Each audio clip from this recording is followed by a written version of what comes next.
고린도전서 1장 10절에서 17절입니다. 고린도전서 1장 10절에서 17절 제 성경이 262쪽입니다. 신약성경 262쪽 다 찾으셨죠?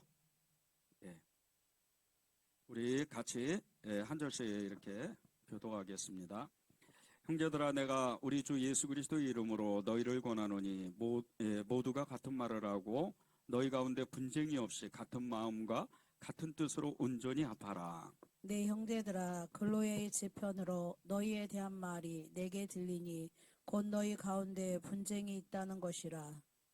내가 이것을 말하거니와 너희가 각각 이르되 나는 바울에게, 나는 아볼로에게, 나는 게바에게, 나는 그리스도에게 속한 자라 한다는 것이니, 그리스도께서 어찌 나누었느냐? 바울이 너희를 위하여 십자가에 못 박혔으며 바울의 이름으로 너희가 세례를 받았느냐?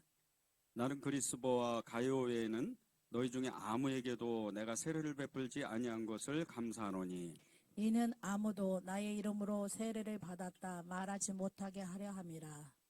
내가 또한 스데바나 집 사람에게 세례를 베풀었고 그 외에는 다른 누구에게 세례를 베풀었는지 알지 못하노라. 함께 읽겠습니다. 그리스도께서 나를 보내심은 세례를 베풀게 하려 하심이 아니요 오직 복음을 전하게 하려 하심이로되 말의 지혜로 하지 아니함은 그리스도의 십자가가 헛되지 않게 하려 함이라. 아멘. 하나님의 말씀입니다. 오늘 하나님께서 저와 여러분에게 기도 제목을 주신 게 오직 예수님만 따르십시오. 이런 기도 제목을 주셨습니다. 고린도 교회에 여러 이제 문제들, 정말 문제가 많은 너무나 문제투성이었던 이 고린도 교회, 이 여러 그 문제들 중에 가장 정말 이렇게 뭐 이런 문제들은 일어나면 안 되는데 이 문제만큼은 일어나면 안 되는데 그 문제가 분쟁이었습니다. 파벌이 일어난 거죠. 그 파벌이 너무 심해가지고 나머지 이제 그 여러 가지 그 고린도 교회 문제들 이 문제들을 쉽게 풀어가지를 못하는 거예요. 이 분쟁의 문제 때문에 서로 마음이 갈라지고 서로를 미워하고 서로를 그 정말 얼굴도 이렇게 같이 쳐다보지 않을 정도로 서로 이렇게 너무 싫어하는 마음 때문에 여러 가지 문제들, 정말 교회에서는 일어나지 말아야 되는 그 문제들이 굉장히 많았어요. 여러 그 문제들이 있었는데 그것을 정말 잘 풀어냈어야 되는데, 잘 해결했어야 되는데 그것을 서로가 마음이 안 맞으니까 해결하지 못한 거예요. 그런데 결국 이 문제 때문에 바울에게도 전해지고 바울이 그 소식을 들었을 때 너무나 안타까운 거예요. 그리고 이 바울이 이제 편지를 보내는데 제일 먼저 다뤘던 문제가 이 분쟁의 문제였습니다. 하나님께서 제일 싫어하는 이 분쟁의 문제를 이 고린도 교회에서 안고 있는 거죠. 12절을 보겠습니다. 내가 이것을 말하거니와 너희가 각각 이르되 나는 바울에게, 나는 아볼로에게, 나는 게바에게, 나는 그리스도에게 속한 자라 한다는 것이니. 바울이 고린도 교회를 떠나고 난 후에 이 고린도 교회를 담당했던 분이 이 아볼로였어요. 이 아볼로는 정말 언변이 뛰어나고 성경 지식이 너무 밝아서 많은 사람들에게 영향을 주었고 정말 수많은 사람들이 이 아볼로를 통해서 예수님을 믿었죠. 그래서 교회는 크게 부흥하게 됐습니다. 그러다 보니까 자연스럽게 이 아볼로를 따르는 사람이 많아졌고 또 이 아볼로를 따르는 사람들이 기득권을 행한 거예요. 기득권을 취하고 정말 이렇게 다른 사람에 대해서 이렇게 많은 무시하고 멸시하고 그리고 정말 아무렇지도 않게 대해버리는 그렇게 너무 좀 이상한 일들이 이렇게 벌어진 거죠. 이렇게 안 좋은 영향으로 교회는 계속해서 분열하고 또 정말 분란이 계속해서 일어나고 서로를 적대시하는 그런 지경까지 빠져버린 거죠. 고린도 교회가 왜 이렇게 정말 이렇게 있으면 안 되는 이런 일이 생겼을까?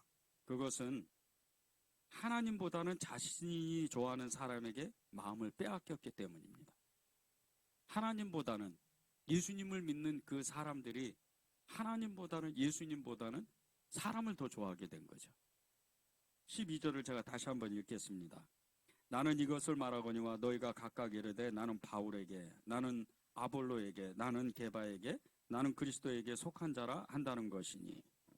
이 고린도 교회의 첫 번째 문제, 분쟁의 문제는 이 정말 파벌을 만들어서 있어서는 안 되는, 지금으로 말하면 그런 거죠. 예, 아무개 목사님 파, 아무개 장로님 파, 아무개 정말 권사님 파, 아무개 집사님 파, 이런 파벌이 자꾸 생긴 거예요. 그런데 대표적으로 이 고린도 교회에 이 네 가지 파가 있었는데, 바울파가 있었고 아볼로파가 있었고, 그리고 이 게바, 이 베드로죠. 베드로파가 있었고 그리스도파, 예수님파가 있었다는 거예요.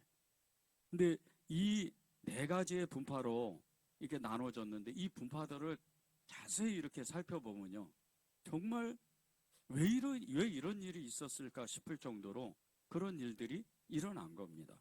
첫 번째로 보면요, 이 바울파는 바울이 고린도 교회, 고린도 지방에서 2년 6개월 동안 복음을 전하고 교회를 세웠어요. 그래서 이 사람들이, 수많은 사람들이 이제 예수님을 믿는 그리스도의 성도가 됐는데, 이 사람들은 주로 헬라 사람들이었어요. 이방인들. 이 이방인들은 정말 바울을 전적으로 따랐고 너무나 좋아했어요. 그래서 바울이 아니면 정말 그 누구도 인정하지 않을 정도로 정말 바울 그러면서 바울만 따라다니는 거예요. 그러니까 이 사람들이 너무, 그러니까 이 소식을 듣고 바울이 이 고린도 지방에 있던, 고린도 교회에 있던 이 바울을 따랐던 성도들에게 그러면 안 된다. 오직 예수님만 따라야 된다. 오직 예수님만 믿어야 된다. 그렇게 권면을 한 거예요. 두 번째, 이 아볼로파는요, 바울이 이제 고린도 교회를 세우고 다른 지역으로 전도를 가는데 자연스럽게 고린도 교회를 맡습니다. 맡았는데 이 아볼로라는 사람은 너무나 뛰어난 사람이었어요. 성경 지식이 이루 말할 수가 없어요. 이 신약 성경 전체를 따져봐도요, 이 아볼로처럼 성경을 잘 알고 있는 사람이 그렇게 많지가 않았어요. 정말 너무나 성경 지식을 잘 알았고, 그리고 또 거기에 비해서 또 이 성경 지식뿐 아니라, 성경은 뭐 이 성경 지식은 말할 것도 없죠. 바울 그러면 정말 성경의 사람이다 이렇게 말할 수 있을 정도로 성경을 잘 알았는데, 바울의 약점이 있었어요. 바울은 이렇게 말을 잘 못했어요. 그런데 바울에 비해서 이 아볼로는 너무나 설교를 잘하는 거예요. 하나님 말씀을 너무나 잘하는 거예요. 그러다 보니까 이제 바울이 떠나고 한 달, 두 달, 세 달 이렇게 몇 년이 지나고 나니까 어느새 그 고린도 교회에 있던 성도들이 바울을 이게 따르기보다는 아볼로를 따라가기 시작하는 거예요. 그러니까 아볼로가 너무나 좋은 거예요. 그런 사람들이 대부분 이 아볼로를 통해서 성경을 배우고 성경의 지식을 알고 나니까 굉장히 지적 수준이 높아진 거예요.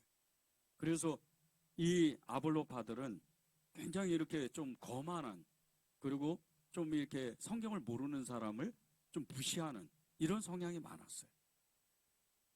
세 번째는 이 게바, 이 베드로파죠. 이 베드로파는 예수님의 수제자였던 이 베드로를 너무 좋아하는 사람이 많았던 거예요. 이 사람들은 대부분 예루살렘에 핍박이 있었을 때 흩어져서 이 아시아로, 유럽으로 흩어져 있던 사람들이었어요. 그런데 자신들이 너무나 좋아했던 이 베드로를 쫓아서 이제 아시아로, 유럽으로 이렇게 전도 여행을 함께 다니다가 어느덧 이렇게 이 고린도 지방에 흘러 들어온 사람들이 꽤 많았어요. 그런데 그 사람들이 이 고린도 교회에 이렇게 연합하면서 자기들은 게바만 너무나 좋아한다고, 베드로만 너무 좋아한다고, 그렇게 정말 어떻게 정말 기독교인이라고 그렇게 주장을 하면서 다른 사람들하고 섞이지를 않으려고 그래요. 네 번째, 이제 정말 그 예수님, 이 그리스도파는 예수님이 활동하시던 그 당시서부터 예수님을 따랐던 사람들의 그 일부였어요. 그래서 예루살렘에서부터 이 예수님을 너무나 사랑했고, 그리고 이 십자가에서 죽으시고 부활하신 예수님, 그분을 잊지 못해서 정말 아주 그냥 너무나 애타는 그런 사람들이었어요. 이런 사람들이 그렇게 많지는 않았지만 이 고린도 교회에서 정말 자기들은 예수님만 따르는 사람들이다. 이 그리스도파다. 이렇게 주장하면서 다른 사람들하고 또 섞이질 않는 거예요. 그런데 이 모든 이 파벌을 만들었던 이 모든 주체가 그 원인이요. 사실은 사람을 의지하는 거예요. 바울을 의지하고 아볼로를 의지하고 베드로를 의지하고 예수님을 의지하는 그런 마음이 이 고린도 교회 성도들 안에 있었다는 거예요. 이러한 문제는요, 교회 안에 심각한 영적 혼란을 일으킵니다. 그리고 고린도 교회의 여러 문제들, 음행과 도덕적 타락, 우상숭배, 이런 어마어마한 이 고린도 교회의 문제들, 이 문제, 심각한 문제들을 제대로 해결하지를 못해요. 서로 마음이 다르니까.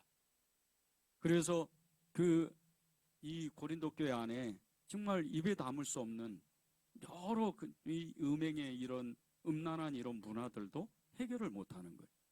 나하고 다른 사람은 정죄하고 나하고 생각이 같은 사람, 이 바울파가 만약에 그 사람이 바울파면, 만약에 그 사람이 아볼로파면, 만약에 그 사람이 베드로파면, 만약에 그 사람이 그리스도파면, 그 사람이 음행한 일을 하고 음란한 일을 해도 눈을 감아버리는 거예요.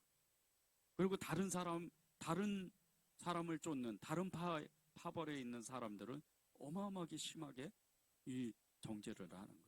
그러다 보니까 이 문제가 쉽게 해결되질 않아요.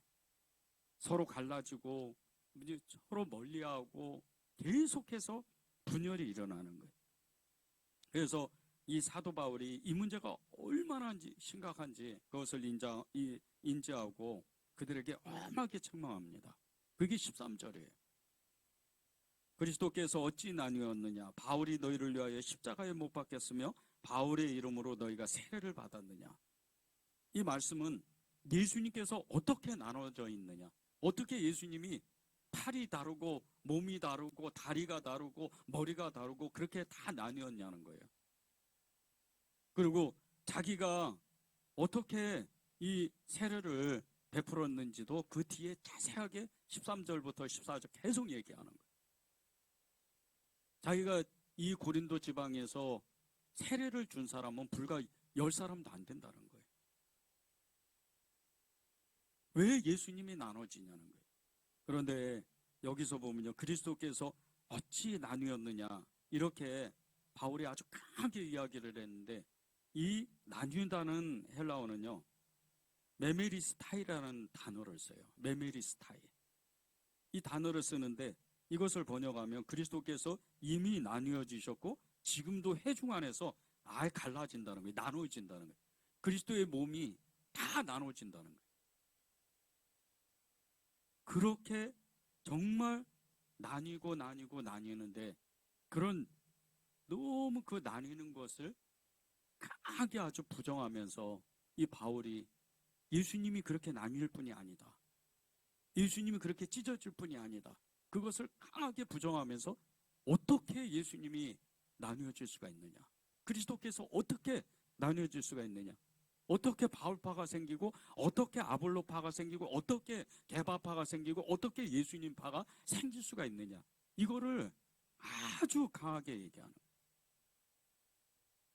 근데 여기서요, 이렇게 바울이 간절하게 분통이 터져서 그들에게 정말 분통한 마음으로 강조했던 이 마음이요. 우리가 신앙생활을 하다 보면 우리도 모르는 사이에 믿음이 약해질 때가 있는데, 이 믿음이 약해질 때 우리의 신앙 열정이 떨어지거나 어려운 환경 속에서 묶여서 몸이 따라주지 않는 이 두 가지 원인과 동일하다는 뜻이에요. 예수님을 붙잡느냐 그렇지 않느냐, 예수님을 어려울 때는 붙잡지 못하고 좋을 때는 붙잡고 그런 신앙을 가질 것이냐, 또 예수님이 정말 나에게 역사를 하실 때는 좋으신 예수님 하나님이고 나에게 역사를 안 하시면 너무나 힘들게 하는 하나님이고, 그런 마음이 갈라질 수 있냐는 거예요. 우리가 신앙생활하면서 겪는 일들이잖아요. 너무나도 어려운 일을 겪을 때도 있고 좋은 일을 겪을 때도 있는데, 좋은 일을 겪을 때는 좋으신 하나님 그렇게 찬양하는데, 우리가 어려움을 겪게 되면 예수님을 정말 원망하는 마음, 그게 입 밖에는 내지는 않는데 우리의 마음 가운데 원망하는 마음이 어느새 모르게 자라난다는 거예요.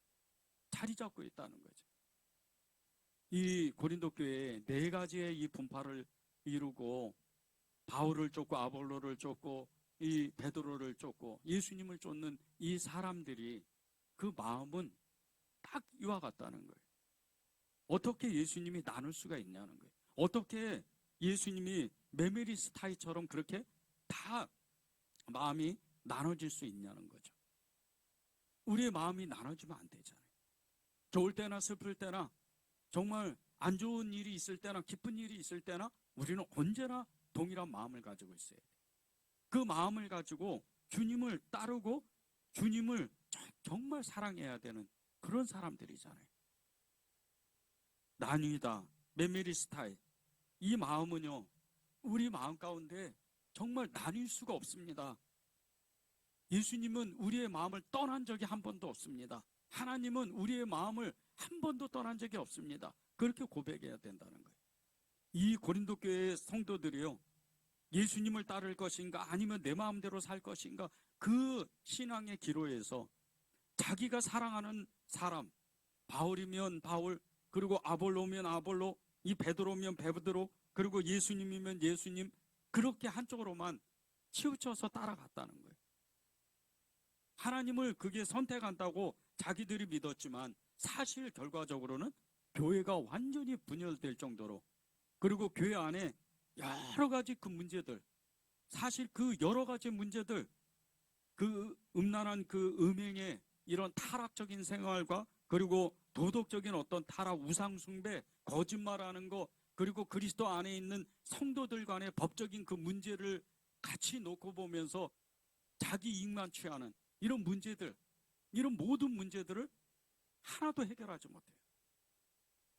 실제적으로 고린도 교회의 이 성도들의 그 문제들은요, 아주 오래 갑니다. 예수님이 주인이 되시지 않으니까 내 마음대로 다 그냥 내가 원하는 대로, 이 목사님이 좋고 저 목사님이 좋고 저 장로님이 좋고 이 장로님이 좋고 저 권사님이 좋고 이 권사님이 좋으니까 그렇게 신앙생활을 하니까 하나님의 뜻이 이루어지지가 않는 거예요. 이게 고린도 교회의 가장 중요한 문제였다는 거예요. 우리 한국 교회도 전혀 없이 형편없는 모습으로 무너져가는 이유, 이 원인이요, 돈과 명예, 음행을 정말 음행한 그 삶을 사는 일부의 정말 사람들, 그 사람들의 그 문제의 원인도 있지만요, 사실은 그보다 더 큰 원인이 있어요. 하나님을 변함없이 따르지 않았기 때문에, 하나님을 전적으로 따르지 않았기 때문에. 근데 우리가 예수님을 그렇게 사랑했다면 우리의 정말 그 믿음의 주체이신 예수님, 그분을 아무리 내가 힘들어도 그분을 따르고 그분을 붙잡고 그분을 좀 말씀대로 그분을 사랑해야 되는 거예요. 우리 각자의 믿음의 삶이 여러 형태로 다 달라요. 모습도 다릅니다. 어떤 사람은 지금 여러분 중에는 굉장히 고난의 길을 가는 분도 계실 거예요. 여러분 중에는 그냥 편안한 삶을 사는 분도 계실 거예요. 이렇게 각자의 그 믿음의 삶의 모습의 형태들이 다 다르지만 예수님은 여전히 여러분 안에 계신다는 거예요. 여러분이 좋은 일이 있든 나쁜 일이 생기든 그분은 여전히 여러분 안에 계시는 거예요. 그분을 절대 놓치면 안 되는 거예요. 우리가 처음 예수님을 만날 때요, 얼마나 뜨거웠어요. 그분 때문에 울고 그분 때문에 찬양하고 그분 때문에 헌신하고 그분 때문에 예배드리고 그분 때문에 가난한 사람, 연약한 사람들을 우리가 도와준 그런 삶이 있었잖아요. 이 하나님에 대한 사랑, 이것을 잃어버리면 안 된다는 거예요. 우리가 두 가지 마음을 항상 이렇게 정말 그 마음 가운데서 이쪽이냐 저쪽이냐 하면서 왼쪽 오른쪽으로 계속 치우치는 거는요, 하나님에 대한 사랑을 잃어버렸기 때문이라. 이제 그 믿음을 우리가 되찾아야 돼요. 잃었던 그 믿음을 되찾는 거예요. 어제 다르고 오늘 다르고 내일 다른 이 믿음은 사실 믿음이 아니에요. 어제나 오늘이나 내일이나 동일하신 예수 그리스도, 길이요 진리요 생명이신 예수님, 우리의 마지막 종착역이신 그 정말 천국에서 우리를 기다리시는 잘했다 착한 내 종아, 그 말씀하시는 그분은 여전히 지금도 현재도 앞으로도 그 전에도 우리와 함께 계셨다는 거예요. 그분을 붙잡아야 돼요. 그분에 대한 사랑을 다시 찾아야 돼요. 그 믿음을 우리가 찾아서 내 마음이 다시는 갈라지지 않도록 해야 돼요. 힘들면 하나님이 없는 것 같아. 좋으면 하나님은 나에게 큰 은혜를 주셔. 이런 마음은 완전히 없애는 거예요. 그리스도께서 어찌 나누었느냐? 메메리스타이. 이 메메리스타이가 우리 안에 그 하나님이 나눠지지 않도록 절대 하나님 못 떠나십니다. 제가 힘들어도 주님 안에 있을 거고 힘들어도 제가 주님을 붙잡을 겁니다. 주님을 따를 겁니다. 그렇게 갈라지지 않도록 우리 마음을 붙잡는 거예요. 잠언 4장 23절에 보면 여러분 너무 잘 아시죠? 모두 지킬 만한 것 중에 더욱 내 마음을 지켜라. 생명의 근원이 이에서 남이라. 근데 오늘 제가 너무나 충격을 받았어요. 말씀을 준비하면서 정말 더욱이라는 이 단어가 새롭게 들려오는 거예요. 여러분이 늘 아는 말씀이에요. 더욱. 우리의 마음은 늘 주님 앞에 있어요. 여러분의 마음은 그렇다는 거예요. 여러분이 하나님을 얼마나 사랑하는지 하나님이 이미 아세요. 그런데 더욱이라는 거예요. 지금보다 더욱 사랑하라는 거예요. 이전보다 더욱 사랑하라는 거예요. 그것이 갈라지지 않는 거예요. 그 마음이 절대 갈라지지 않는 거예요. 미국 워싱턴에서 오랫동안 살다가 미국 정부로부터 아주 중요한 직책을 맡고 한국에 돌아와서 고급 관리가 된 분이 계세요. 이분이 한국에서 한 1년 정도 이상 이렇게 지내면서 한국의 여러 가지 안타까운 모습을 보았어요. 그러다가 어느 큰 신문사에서 정말 그 투고란을 이렇게 보면서 그의 마음이 더욱 아팠어요. 자기도 한국 사람인데. 그 투고의 글은 한 청년이 올렸는데 그 글의 제목이 할 수만 있다면 서울을 다 불사르고 새롭게 하고 싶다. 이렇게 글을 제목을 달았어요. 쭉 읽어보니까 너무나 아픈 거예요. 이분이 마음이. 자기는 너무나 사랑하는 이 나라고 도시고 또 이 국민들인데. 이 투고의 이 글을 읽으면서 도시 안에 이 일어나는 얼마나 부패하고 부조리한 이 불의가 가득한 이 도시 전체를 보면서 이분의 마음이 그냥 너무나 심란해지고 너무나 안타까워. 아프다 못해서 정말 이거 어떻게 해야 되나 이런 마음에 그냥 하나님 앞에 기도하는 거예요. 도덕적인 부패가 너무나 심하고 정말 한계 이상으로 정말 이 부패한 이 도시를 보면서 이 청년이 정말 도시 전체를 불살르고 새롭게 했으면 좋겠다. 이런 글을 쓴 것을 이분이 보고 하나님이 이 나라와 도시를 보면 어떤 마음을 가지고 정말 주님은 무엇을 하고 싶으실까? 이런 생각이 이 분한테 드는 거예요. 그리고 그는 기도하기 시작을 해요. 도덕적인 타락으로 멸망한 도시 소돔과 고모라, 그 멸망은요 하나님이 없는 인생들이 자기 마음대로 사는 그 결과물이에요. 지금 우리가 사는 이 도시 안에도 이 국가 안에도 전 세계 여러 도시 안에도요 정말 이루 말할 수 없는 하나님이 너무 아파하시는 그런 썩어가는 부패 이루 말할 수가 없어요. 그런데 그 모든 원인이요 하나님이 없는 인생이에요. 하나님이 없는 인생을 자기 마음대로 살게 살았기 때문에 그 사람들 하나님이 없는 인생들이 이 사람 저 사람 모이고 그것이 집이 단체가 되고 그것이 도시가 되고 국가가 되니까 결국은 멸망의 길로 들어선다는 거죠. 우리에게 지금 가장 중요한 것은요 하나님이 나에게 역사를 하고 계시냐는 거예요. 지금도 여전히 내가 너를 사랑하고, 지금도 여전히 내가 너와 함께 일하고, 지금도 여전히 나는 너와 함께 있다는 것을 점검하는 거예요. 여러분 안에 두 가지 마음, 갈라지지 않는 마음이 생기려면요, 하나님은 내게 함께 하신다는 그 믿음이 굳건해야 돼요. 그 믿음이 흔들리면 안 돼요. 그것이 잠언 4장 23절이에요. 무릇 지킬 만한 것보다 더욱 내 마음을 지켜라. 생명이 그러니 이에서 남이라. 더욱이라는 거예요.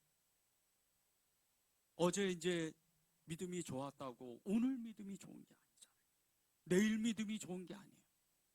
오늘은 오늘의 믿음이 있어요. 지금은 지금의 믿음이 있는 거예요. 그 믿음을 우리가 붙잡아야 돼요. 여러분 중에 지금 어떤 일 때문에 마음이 복잡한 분 계세요? 그러면 예수님을 붙잡아야 돼요. 여러분이 예수님을 붙잡기만 하면요, 그 복잡한 마음이 순식간에 사라져요. 그리고 충만한 믿음이 여러분 안에 생기는 거예요.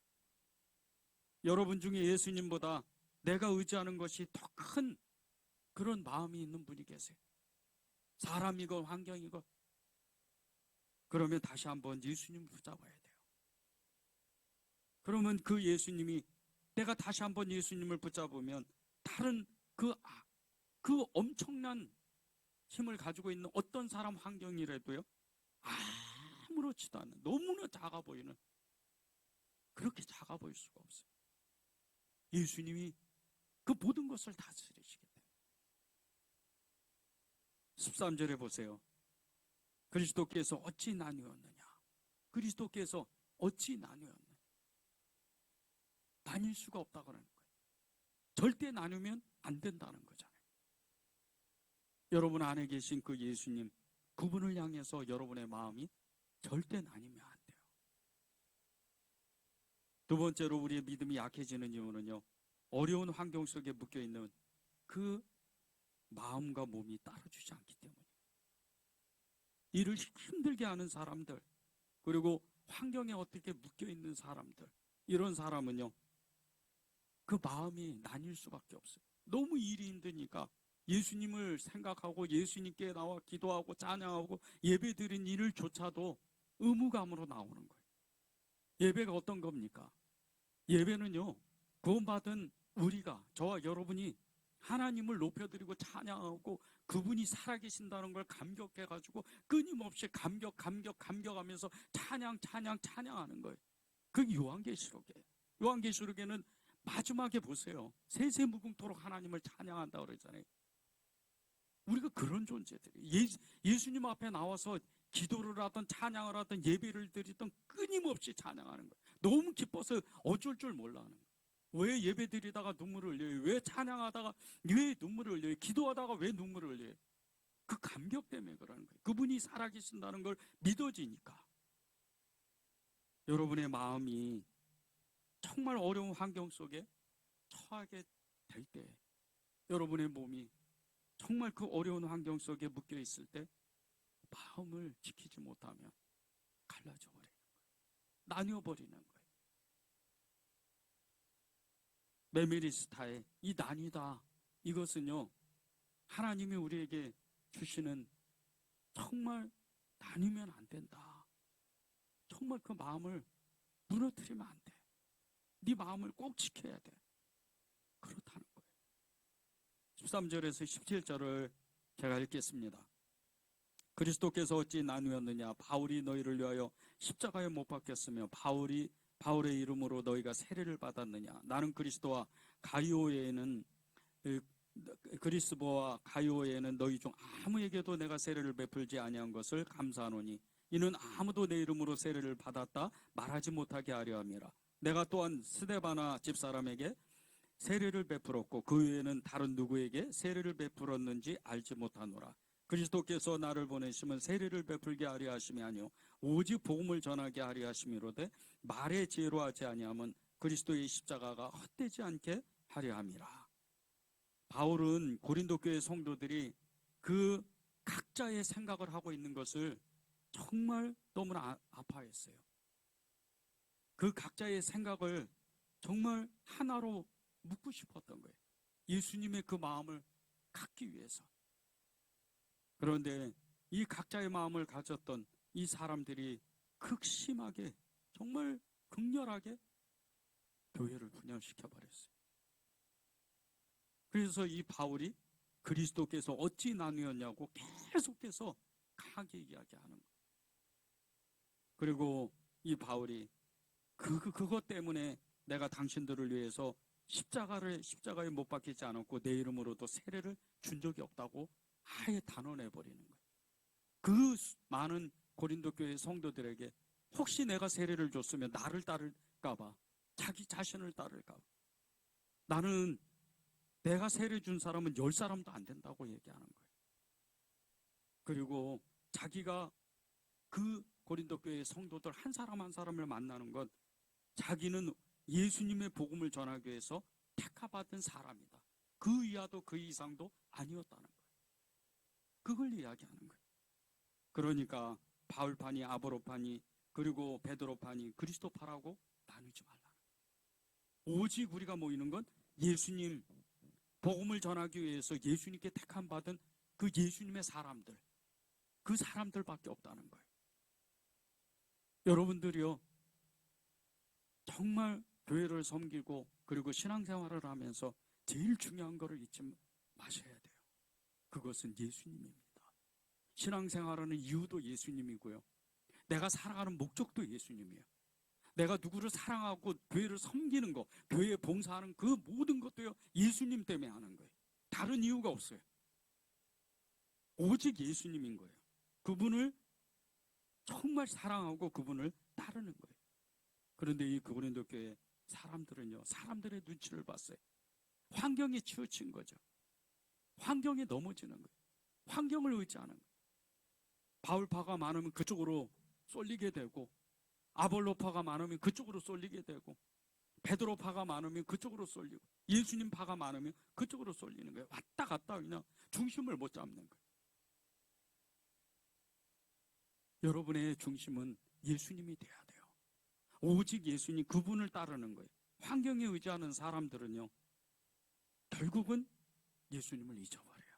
사람을 의지하는 사람은 결국은 자기의 신앙을 지키지 못해요. 나에게 위기되는 환경, 이 환경도요, 어쩌면 예수님을 사랑하는 그 강도를 오히려 희석시킬 수도 있어요. 편안한 환경, 편안한 집, 편안한 어떤 직장, 이런 것 때문에요, 예수님을 생각하지 못하는 사람도 꽤 많아요. 힘들고 어렵고 고통 중에, 그런 중에 있을 때 오히려 예수님을 더 생각하고 그분을 따르기 위해서 믿음의 삶을 살려고 애를 쓰는 사람이 훨씬 많아요. 어렵고 힘든데 정말 아침부터 밤 늦게까지 일하고 그렇게 하루를 살아가는데 그때마다 하나님이 힘들어요, 저 도와주십시오, 이렇게 눈물로, 혼자만의 그 눈물로 그렇게 하나님께 아뢰일 때 주님은 어느 때에 저를, 그 자신을 위로하고 그 자신에게 하나님이 함께 계신다고, 두려워 말고 놀라지 말라고, 내가 너와 함께함이라고, 나의 오른손으로 너를 붙잡겠다고 그렇게 말씀하시는 거예요.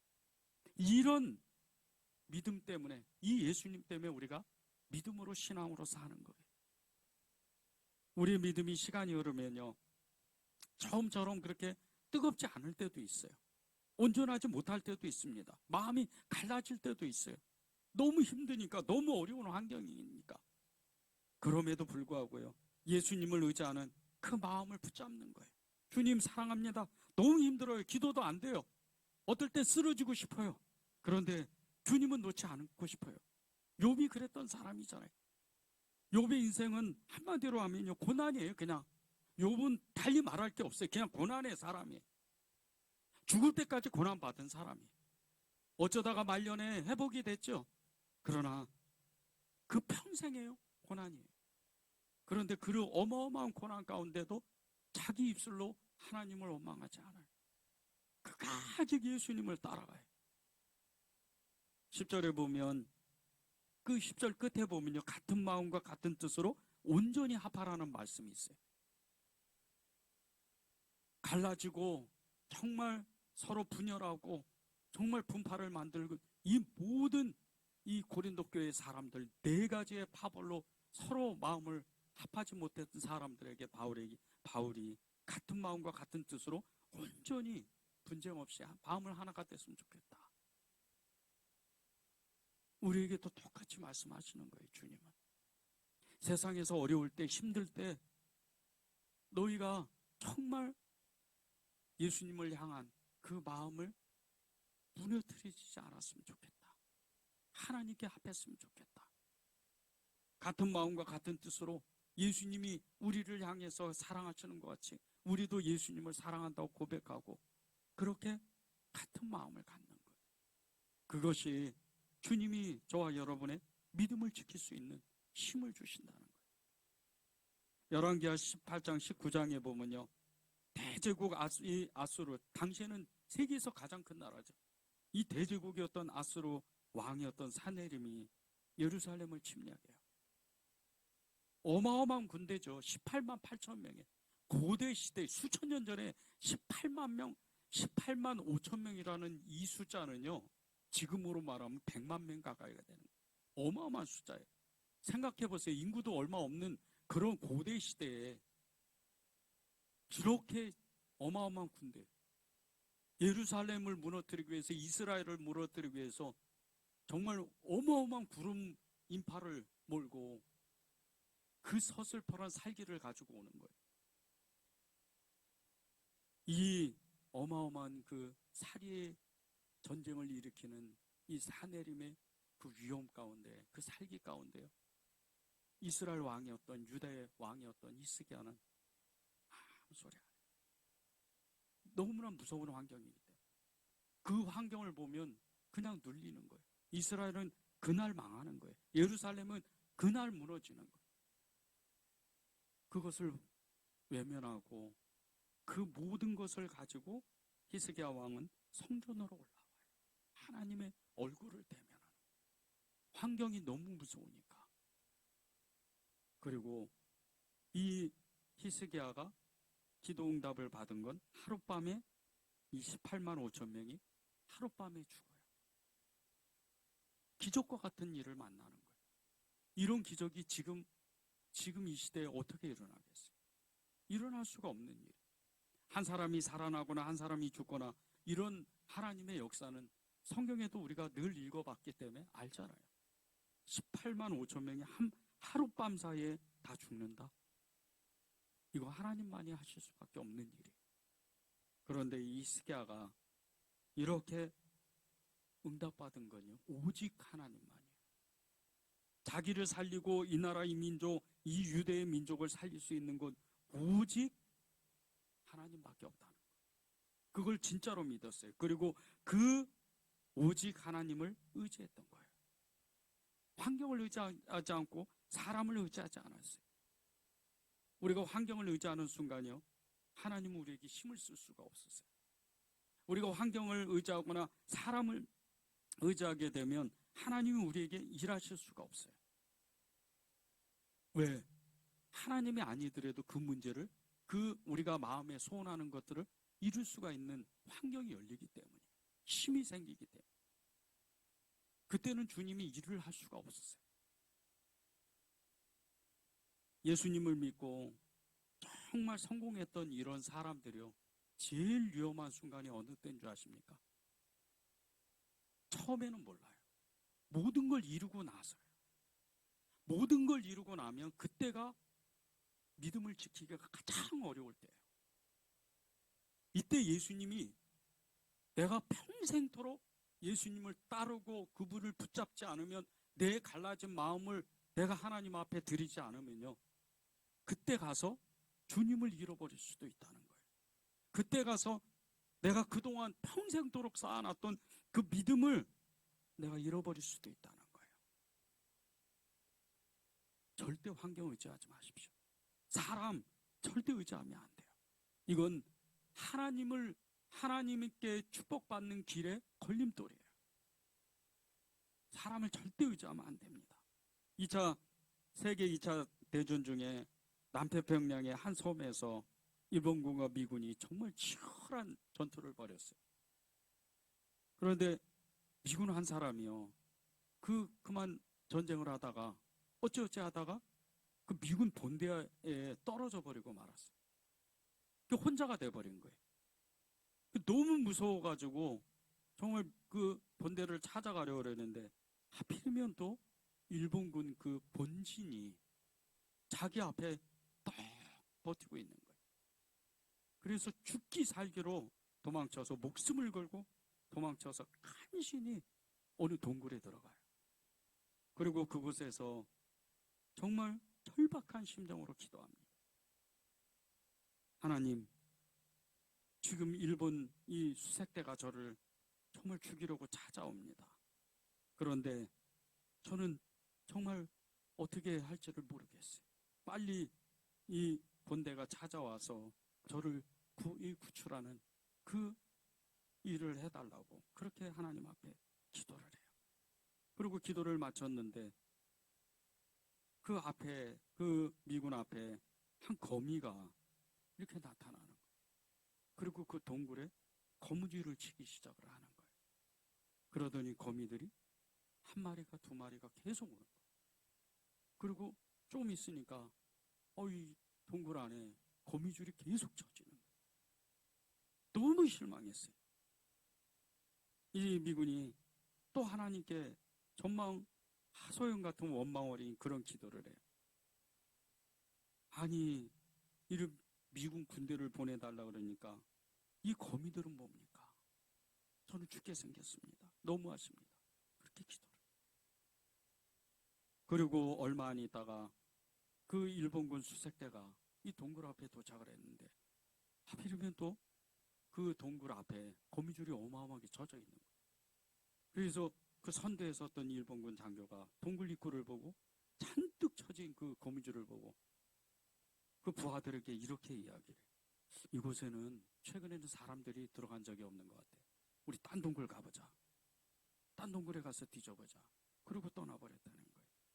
그 죽음은 문턱에서 극적으로 살아난 이 미군이 자신도 모르게 이렇게 중얼거렸어요. 하나님은 거미를 사용하셔서 나를 살리시는구나.